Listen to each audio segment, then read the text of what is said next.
Hello guys, my name is Mr. Sharif, and what we'll be doing today is nonlinear simultaneous equations. Now, that should sound pretty familiar because that's basically what you did, well, a bit of it last time with Mr. Majid, except we are dealing with nonlinear equations. As you can see, we have a nonlinear and a linear. And you'll have a variation of the two, okay? Now the strategy you guys want to use is substitution, which is the preferred way when you do have a nonlinear in your system of equations. So with that being said, I am going to solve for this y, since again that is, I want to do what's easiest and what's the most practical. So if I want to solve for my y minus 2x, I've got y is equal to negative 2x plus 4. So great. I at least have something to substitute in when I go back and substitute y, which is negative 2x plus 4, back into this equation. And that's exactly what I'm going to do. So simply just subbing into this first equation. So what I have here is now that y becomes negative 2x plus 4 squared minus 4x is equal to 0. Okay, you do have to FOIL here. I'll do that right off to the side so I can kind of, for those who are weak at foiling, I can do that very quickly. What this is basically saying is, again, negative 2x plus 4. FOIL. So first, negative 2x times negative 2x is a positive 4x squared. Outside is a negative 8x. Inside is 4 and negative 2x and negative 8x. Last 4 and 4 makes 16. Simplify this is 4x, negative 4x squared minus 16x plus 16. Okay? Alright, so I folded it. I'm going to complete this equation. Okay, you can combine like terms. So this will end up as 4x squared minus 20x plus 16 equal to 0. Alright, I'm going to bring this up here so I have a bit more room. Alright, now I do need to factor this. Okay, so far I've got 4x squared minus 20x plus 16 equal to 0. For number one rule for factoring is to find your GCF between all these terms, which is 4. I'm factor that out. X squared minus 5x plus 4 equal to 0. Okay, now you can go ahead and use one of your rules to factor this trinomial. Right? So what multiplies to 4 and adds up to negative 5? That would be, so x minus 4 and x minus 1. Again, negative 4 times negative 1 is 4. Negative 4 plus negative 1 is negative 5. So you almost have your x's. Now you're going to have two answers here. X is equal to, well, so x minus 4 is equal to 0. Solve for these separately. So x minus 4 is equal to 0. X minus 1 is equal to 0. What you end up with is, add 4, you get x is equal to 4, and x is equal to 1. So you got two answers, two x's, which makes sense. A line and a quadratic will at times be a maximum amount of 2 times. Now the question is, what do we do with these two values? Okay, just like in the other video that Mr. Majid was explaining, you want to put them back into one of the second equation. All right, like we said, x is equal to 4 and x is equal to 1. Okay, what do we do with those two values? Okay, now we want to solve for these individually. So let's go ahead again, let's go to the simple one, the simple equation, and we're going to plug that right back into this equation. So what I have here is 2, substitute 4 for that x plus y is equal to 4. Okay, 8 minus 8. You're going to end up with y is equal to negative 4. So when x was 4, y is negative 4, right? So hold on to that. When x is 4, y is negative 4.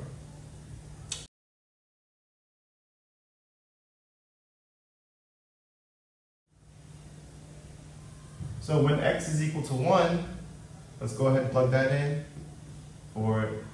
into our equation.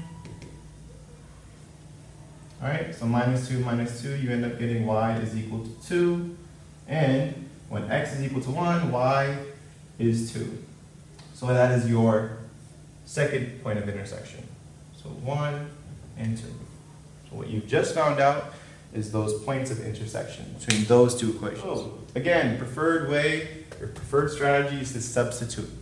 And again, when you're picking and choosing, well, take a look. What's easier to substitute? Is it this one or is it this one? Well, I would easily say it was that second equation. All right, so what I have there is I'm going to isolate that y, define what y is. So minus 3x plus 8, minus 3x plus 8, and I end up having what y is, which is negative 3x plus 8. Okay, so this is exactly what I'm substituting into that first equation. All right, so at this point, I know what I'm substituting now. Okay, so negative 3x plus 8 is going right into that equation for y. So again, I'm going to rewrite this and then substitute negative 3x plus 8. So negative 3x plus 8 squared plus 3x squared is equal to 28. I want to FOIL here. I'm going to do this very quickly now. But I do get 9x squared, negative 24x, negative 24x, and last 64 plus 3x squared is equal to 28. Okay, let's clean this up a bit. Right? Now 9x squared, well that's 12x squared. Negative 24x and negative 24x, that is negative 48 squared, or negative 48x. And I have plus 64 is equal to 28. Again, I want everything on one side. I want everything to be equal to 0, so I'm going to take this over. Minus 28, right? And I should have, let me write this up here so you guys can read this. I should end up with 12x squared minus 48x plus 36. 36 equal to 0. All right, so I'm going to factor this now.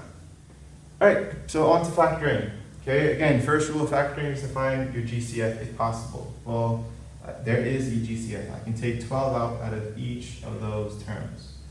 Now when I take 12 out, I get x squared minus 4x plus 3 equal to 0. Okay, and at this point, you want to factor your trinomial. And what multiplies to 3? That also adds up to negative 4. That would be x minus 3 and x minus 1. Right? You want to solve for both. Right? So what's x minus 3 equal to 0? Again, just taking this, set it equal to 0. That is x is equal to 3. And then finally, what's x minus 1 equal to 0? That just x is equal to 1. And I have both my inputs, okay, both my x values.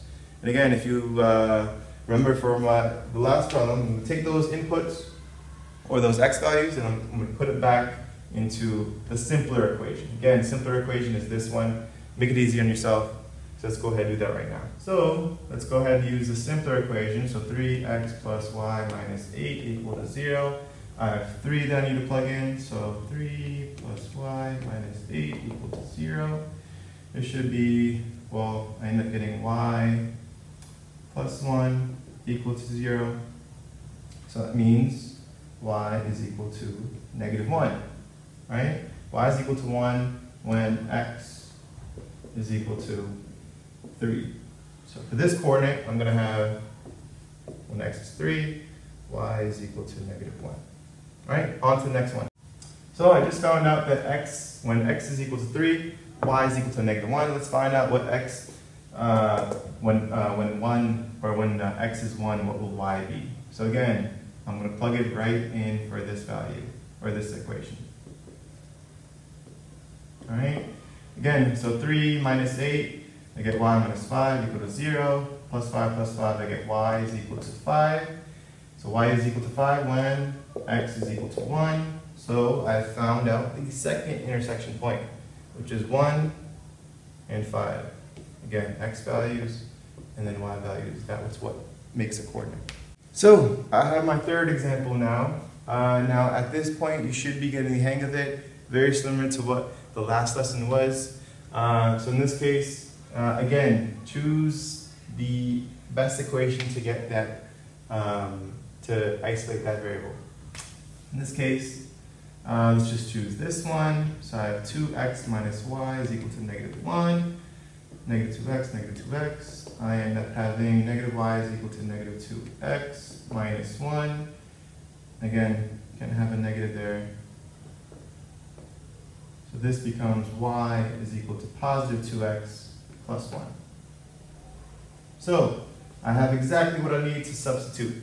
That's exactly what I'm going to do right here, right now. Alright, so at this point, why don't you guys pause the video and try this on your, I've given you a bit of a head start. Okay, we just found out y is equal to 2x plus 1, so you guys can take over. Alright, so if you're having a bit of trouble at this point, here's what I have so far. I'm about halfway through, but just checking up on you. But this is what you should have at this point. Now I'm about to factor 3x squared plus 2x minus 8 to get what my... Alright, so I'm going to stop you right here. So far, this is what I have. I have x is equal to 4 over 3 and x is equal to -2. But in any case, you can see what I'm doing, and I've written down what I'm actually doing from step to step. So check it out, and then you can keep going, finish the problem. Alright, so at this point, this is, your grand finale. At this point, I had my x values, I plugged them into this equation, and I got my y values. Just put your answers in coordinate form. So when x was 4 over 3, your y value was 11 over 3. And again, these are the points of intersection for those two. And when x was -2, y was -3. So here are both your answers. This one and this one. So this is your practice problem that you are on the hook for. So again, should be pretty similar to what we've done in the past. So just use the same strategies. Again, thanks for watching, and I will see you next time.